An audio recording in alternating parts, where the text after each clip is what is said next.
like this are possible because people like you give. Thank you for helping others worship through it every day on Air One. Worship now.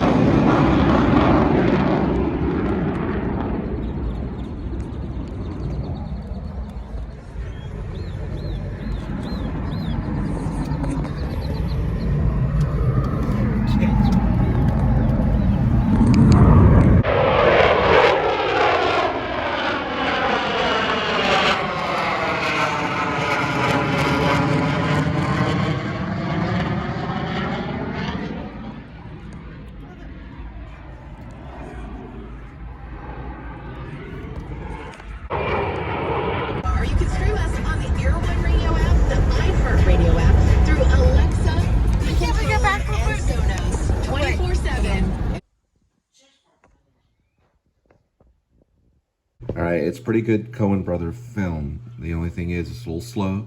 It's got really good color code. The color code's really great. It's got a good feel in it, and the music is pretty good. There's one scene at the very end that's supposed to be like Bob Dylan. He plays a folk singer that's trying to survive in New York. He gets his cat. He comes across a couple of cats. Pretty good. All right, inside Llewelyn Davis. It's a pretty good one. What is it? Kitty?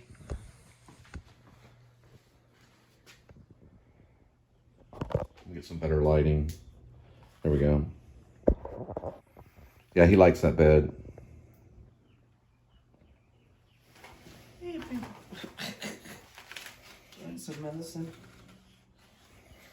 What does?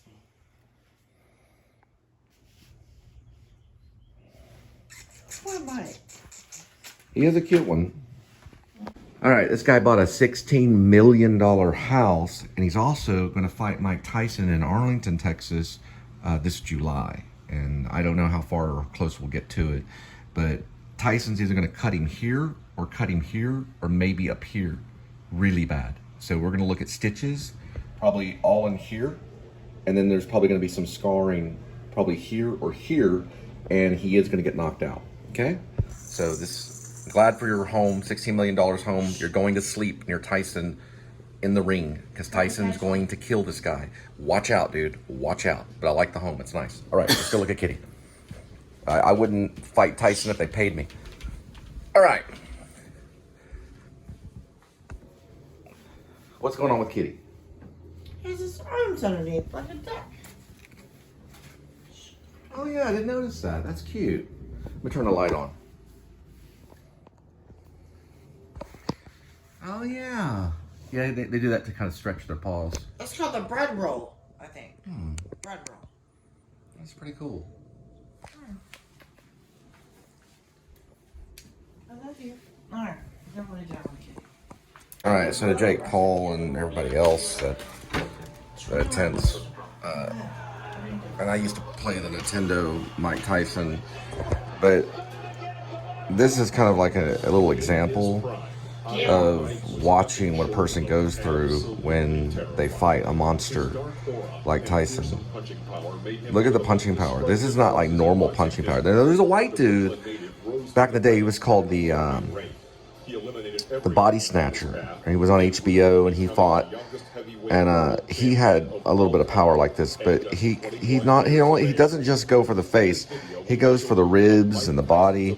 These are all opponents that have gone through this monster fighting, this iron, he's mean. And he's even bitten people, like he bit their ear, So these people are all talking about what they went through, and it's psychological damage. You're fighting Tyson. It's also body damage. He does not just fight. He goes in there, and usually back in the day when you saw a Tyson fight, it was like, I don't know, 9 seconds long, 10 seconds. You got your pizza, you got your snacks, your popcorn, and then it was over. And everything was commentary for like 2 hours. And it was all in the first round, and this is what I grew up on. Well, I didn't grow up just watching it, but he was the fighter that we grew up on. And he would come into the ring, and it would not last very long at all. And they would be literally asleep on the ground. You can see a lot of it right here. going through a lot. You know, and here's just, you know, all the people. I think he was undefeated for many years, I think, till the Holyfield fight. You know, and the whole ear biting incident. Here's another one. Look at this. There's another left hand, another right. These are all hooks right here. Another hook, another hook. Be prepared for a hook. There's an uppercut hook. Yeah. Is that the Holyfield one?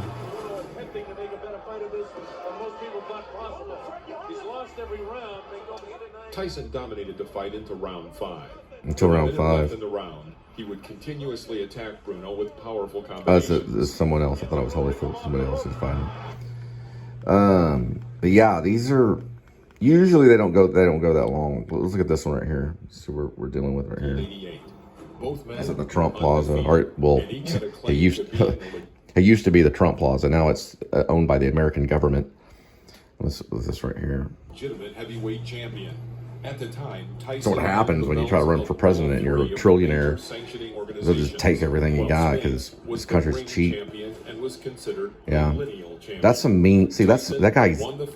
Yeah, that guy just gave up after that body blow. I don't know, man. Good luck. I know where my corn dog goes.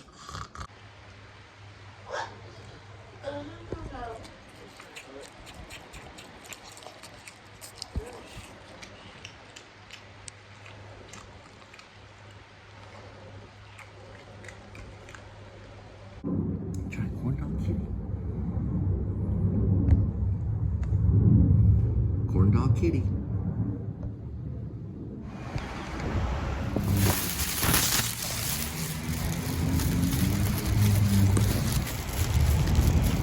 It's National Egg Roll Day, and white boy Drexel Spivey gets himself an egg roll. True romance. All right, 76 degrees Fahrenheit, 210,044 miles. On the odometer, it's March 20, 2024. And welcome to the Please Subscribe show, Cole Spivey's YouTube channel. Watching the making of Dances with the Wolves, Kevin Costner film. I got to talk to Kevin Costner in New York about that. Really, I didn't mention Dances with the Wolves, but he responded. It's kind of like how they asked Jesus a question about, Jesus, tell us about divorce. And Jesus responded with marriage. Well, Kevin Costner, what I asked him, well, I don't know why Lipton didn't air that. These are all in the original tapes. They'll be aired eventually. You'll see me talking in the actor studio. I talked to a lot of the actors. And I said, Kevin Costner, it's a beautiful New York evening. How are you doing? He said, fine, Cole. How you doing? Pretty good. I was just in Hollywood. Now I'm here. Wanted to ask you about stereotypes in Hollywood and how they go to play in movie making or whatever. You know, you got the idea. So his response was, well, on the set of Dances with Wolves, I got all the Native American characters together on a horse, and it was some kind of answer like that. It was like totally dodging the question. So Lipton, of course, cut that. But what's interesting about Lipton cutting that question, because I thought maybe they'd put it, is that Costner later responded with how he was on the set of The Big Chill. And he was in The Big Chill. He had scenes, and it was going to be on a silver screen, and it was a big deal. And he goes, yeah, and I go to the movies to see The Big Chill, and I'm not in it. And he was very upset about that. I need to remake The Big Chill. I think it'd be great. I like to play the Tom Berenger character. Yeah, they need to remake the Big Chill. But anyway, so he wasn't in it. He was only in the coffin. So, but he drove home that night when he was working with him and realized, you know, because he would work with like Glenn Close and Tom Berenger and all these people. I don't know if Tom Berenger was that big of a deal, but he worked with some important people. And he knew that it would work out, even though it took a little bit of time. Not a whole lot of time, because, you know, he became a mega big time. What's also interesting about Kevin Costner is he actually worked with a guy that went to my same high school, which was Taylor Sheridan, who became like a soap opera actor or television actor, and then ended up being one of our great writers, and wrote a bunch of stuff. But that was kind of like the answers to a lot of things. And I also mentioned something about Hollywood, and he said, well, this isn't Hollywood. I still disagree with that statement. Hang on, give me a second.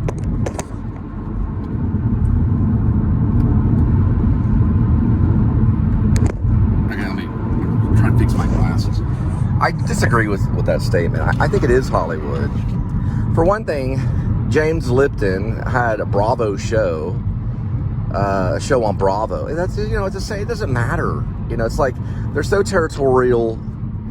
They're so location driven, you know, and it's very hard to get a word in edgewise if you say that, because they're like, well, this isn't exactly Hollywood. Well, I know it wasn't the Avenue of Stars. I know they were in New York City, but it's close enough, you know. But he was making a statement about the fact that New York City and Broadway actors and stuff aren't exactly Hollywood, but that's not exactly true anymore, because they hire Hollywood actors to be in Broadway movies. And there are some working Broadway actors that no one knows of course. There's a lot of them, thousands of them. Probably 5 or 6, maybe 7,000, maybe 10,000 working Broadway actors. There's a lot of them. And there's probably about the same amount of working actors in Hollywood that nobody's even heard of, which he didn't mention that either. But I don't necessarily I disagree with saying the fact that ain't exactly Hollywood. We were in a very Hollywood situation. New York is a very Hollywood town in a way. It really is. And they draw upon one another. I was trying to show the connection with that. Now, the stereotypical question, or the stereotype question, or the question I was asking about stereotypes. The reason why I wanted to mention that was because I have a little bit of Apache in me, but I didn't mention that. This was something he would find out later. Look at this traffic. That he was actually talking to someone that my grandfather was half Apache, you know, Native American. Well, that's his ancestry was actually on a tribal scrope. So really, I actually could have been there for free, to be honest. Anyway, but I know what Costner was talking about. He was talking about something about how he brought out a bunch of Native Americans, told them what to do, and they listened to him. Big old white guy with a lot of money. I can tell you this, though. Most of the movies in Hollywood today are not run by Native Americans, and they should be.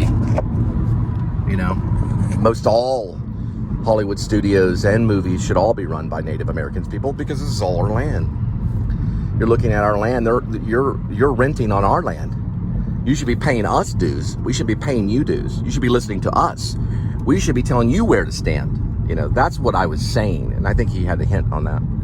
Now, when the time comes, I will tell them where to stand. All right, and how to believe. But I like some of the things that he did behind the camera, with the kids and stuff, when he was saying, you know, really believe it. He was kind of yelling, you know, believe it. That can actually get some reaction, saying the word believe it. You know, we don't always say that. You know, believe it is one of the words that he used, and that's a good word, I think, to use, to tell someone to believe it, or to believe in it. You know, it's a big thing.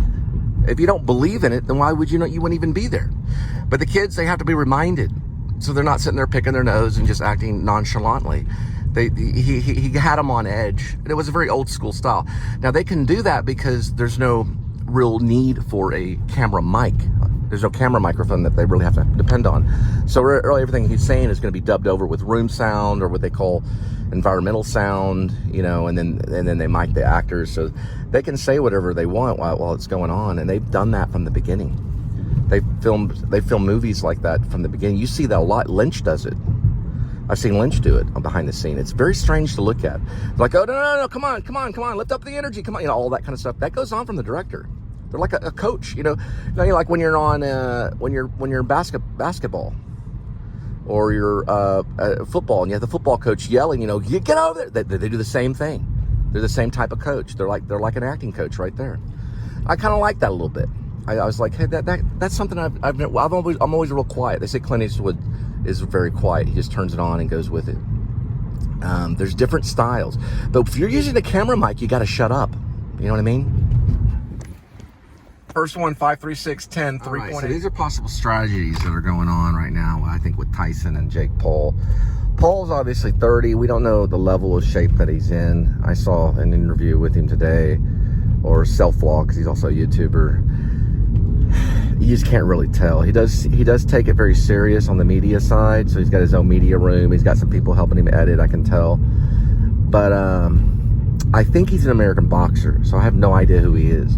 But Mike Tyson's probably the most famous boxer other than Muhammad Ali. He is like, Mike Tyson's huge. He's about as big as the Beatles. So this is going to be an epic fight. It's been going on in Arlington is the rumor. I heard Dallas, but I think Arlington because of, hang on, they're from Florida. These glasses, man, I have to keep cleaning these glasses. I gotta roll this down. We got like a major humidity level. All right, so this is what I think could happen. If Tyson can knock him out within 10 seconds of the first fight, the first round, then that's good as gold. The fight's over. After that, I think it's going to go for quite a few rounds, because what can happen is Jake Paul can dance around a little bit. He doesn't want to get close to him because, you know, Tyson would kill him. So he's going to kind of keep back. And I don't think Tyson's going to go for like jabs and stuff. He might a little bit. But I think Tyson's going to do a lot of powerhouse body punches and try to break the ribs. He's going to do a lot of wild hooks, just like he always does. See, the thing about Tyson was, I was about 12 years old, maybe 11, when I first started watching, you know, him fight on HBO. And it usually lasted about 10 seconds. You know, you got your pizza, you got your snack, you sit down, you're like, okay, big fight. And then it's over like that. You're like, dang, that was quick.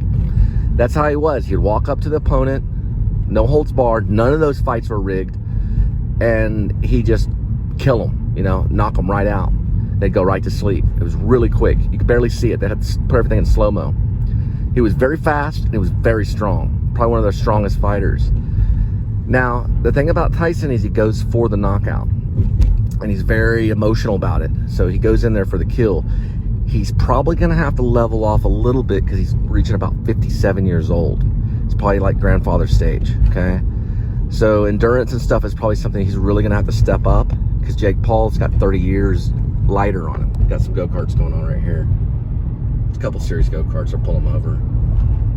Yeah, they're going like 5 miles per hour. And then we've got some mini golf going on in Rockwood. So what they're going to have to do is they're going to have to get him to get some endurance, you know.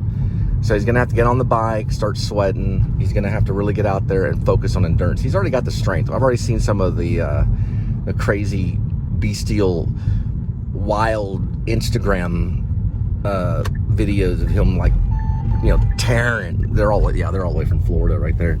Just like tearing the crap out of the bag and just beating the crap out of this sparring partner. I mean, it looks brutal.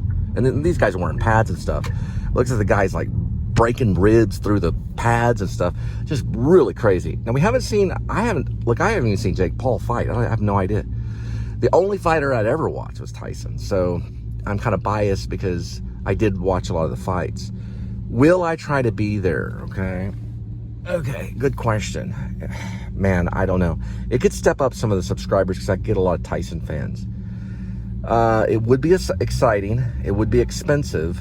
And where it's at, I don't know. They on Google, it just says Arlington, and then I heard rumors of Dallas. So it's a possibility it could be at the A.D.W.C Stadium, which is a big deal, right? Never been to a professional boxing, whatever you call it, event. You know, I've never been. I've seen it on HBO. We watch pay-per-views, stuff like that.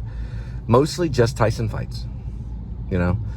I did see a little bit of Muhammad Ali stuff, you know, just from film footage and stuff, but mostly just Tyson fights. And, you know, and also I had the Nintendo video game of Tyson, which was very fun to play. So we'll see. I think it'd be cool. Now, would I be able to get an autograph? Or because I know he helped Cooper's career big time in Hangover. A lot of people think that whole movie was surrounded by the fact that Tyson was in it. And that's a big, you know, I know Cooper's indebted to. That's a big little area, though. You know, the AT&T Stadium, that if it's going to be there, that's a kind of a kind of an area. So there's probably going to be famous people there, big time. It's going to be a big event. The Tyson Jake Paul thing is going to be a huge event, and it's going to be expensive. So I'm not going to put anything down on if I can go. We don't know if they're going to be $1,000 tickets. We don't know how high it's going to be to get in, but it's going to be expensive. Now, are they going to have like standing seat only, things like that? Possibly. It's going to be a kind of a hectic thing, and it's going to be risque, but probably no worse than a Cowboys game. Now, that's if not proposing that if it's at the AT&T Stadium. That's a big stadium for a boxing fight. That's a big old stadium. But they can have the big screen, it's all air conditioning, they got good food. I'll probably bring a snack, and whether I'm on the outside of it or whether I work secret Uber, whatever ends up happening, I'll definitely be probably trying to cover it. Now, there may be a radio station going on at the time, so I might get it on the radio. But I'm not going to make any promises and say I'm going to go buy a ticket and get all crazy and show up, try to get an autograph or something like that. It'd be very difficult to do. But I have ran into some famous people, but not a lot of sports figures, other than Richard Simmons. I met Richard Simmons when I was about maybe 9 or 10 years old. My mom worked for the Richard Simmons workout gym thing, where you go and you do the workout and lose weight with Richard Simmons. My mom worked for one of those Richard Simmons that showed up. Other than that, I haven't really met a lot of sport figures. But I have met some television figures. Like I hung out with James Lipton. James Lipton was was one of my teachers. I hung out with Mario Capo. I just met him at the airport just by chance. I never got to interview James Lipton. I always wanted to. I got to talk to him face to face between a desk when he was suspending me. But I also got to have lunch with him too. I had like a little lunch. Well, we didn't eat anything, but we sat in this little area he came by and sat down next to me, and I got to talk to him a little bit. He seemed like a pretty intense guy, he very educated. He started the whole Inside the Actor Studio, interviewed people, and of course Will Smith made fun of him. And I did get to see that too. So I know I'm not like real starstruck where I'd be able to do an interview. But with Tyson, oh man, I'd probably want some backup. The Tyson interview, you know what I mean? That's like interviewing a lion or something, It's like, whoa, you're like, whoa, one punch, gone, So I don't know. I don't know if I'd try to do that really, But for what they, it's kind of like the famous iconic guy against a YouTuber, you know what I mean? But, you can't say that he's not kind of a social media guy, because he's all over Instagram. He's got these things where this guy's wearing all these pads, and it's like, you're like, dang. It's like 1, 2, 2, 2, 1, 2, I mean, it's like crazy. Dude, 57. It's coming up to 60. This is going to be really cool. This is going to be a really cool event. This is like age before beauty. Mostly on something like this, for real, dealing with Tyson, there should be some prayers, It can get out of hand. People can get hurt, But I don't know. Like I said, I know nothing about Jake Paul. I just found out his vlog just today. I guess they sent me information. Here we got a loose dog right here. It seems like he's okay. I don't know. Jake Paul doesn't really seem like that bad of a guy, I was always like, Tyson was about fear, It was like a murderer in the ring, But I was very surprised to see Tyson in Hangover. I was surprised. I didn't know he communicated like that. I thought he just went up to people and just beat them up. That was about it. But apparently, because Cooper worked with him and everything, nobody got killed on set. So I'm sure they were all a little scared, because we grew up, watching a monster kill people in the ring, at least knock them out. He didn't really kill. I'm surprised no one didn't get killed, but he came close. I mean, those fights were serious stuff, serious stuff, man. But anyway, we'll see. It's going to be fun. It'll probably be all a good thing. I don't know if it's Expedition or if it's title fight or what's going on, but 57 is that's like, that's way up there. I don't really keep up with the boxing anymore. This is the first time that I've gone back and thought, wow, this is cool. This is going to be like really big for everybody.